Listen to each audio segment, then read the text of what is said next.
Hello. Our guest for this edition of ASTA is Leslie Kryder, Water Conservation Coordinator for Las Cruces Utilities. Leslie, thank you for joining us. Hey, it's my pleasure.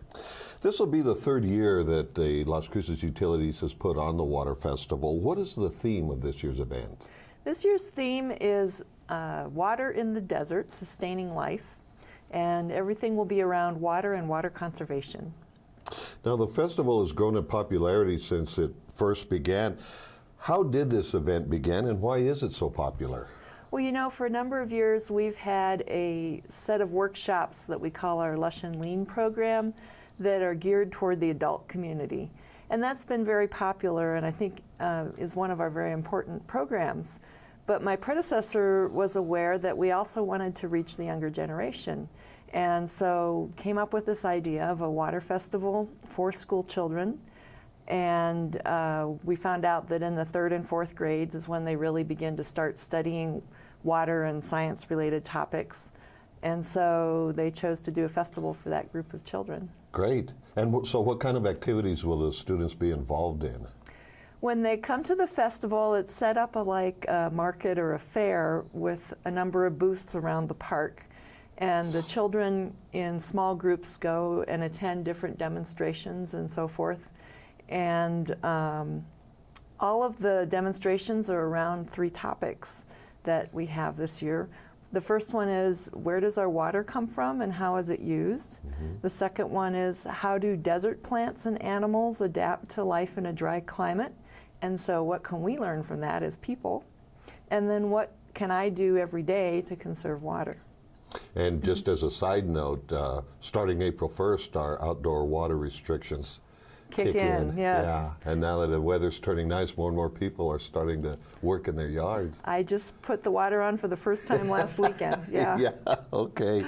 Now, how many people are registered for this year's event? We have over 1,600 students registered. Wow.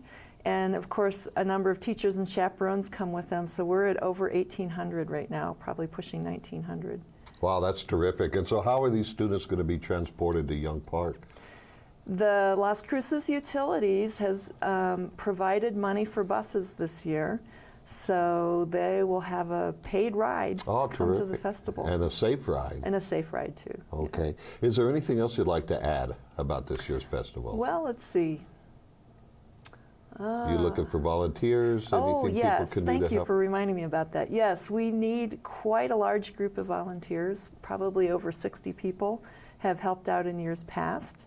And we have a whole variety of things for folks to do, from setup and takedown to orienting the groups as they arrive, helping out at the different booths, a whole variety of things. So are you looking for mostly adults or it could youth? Be high schoolers. We've talked to a couple organizations that have high schoolers that volunteer, or adults. And then just get a hold of you, people who are interested? Well, actually, there's a volunteer coordinator through the city. Her name's Genevieve Kirk, and I believe her phone number is 528. Okay. Oh, I don't have her number. 3035, I want to say. Yes, 3035. 528-3035. Okay. Yeah. Okay, and thank you. And so once again, just give us the date, time, and the place of this year's Water Festival. This is the Water Festival, Sustaining Life in the Desert, and it will be on April 17th from 9 to about 1:30 at Young Park. Okay, terrific. Well, Leslie, thank you for joining us. Good to talk to you, Udell. Leslie Kryder, Water Conservation Coordinator with Las Cruces Utilities.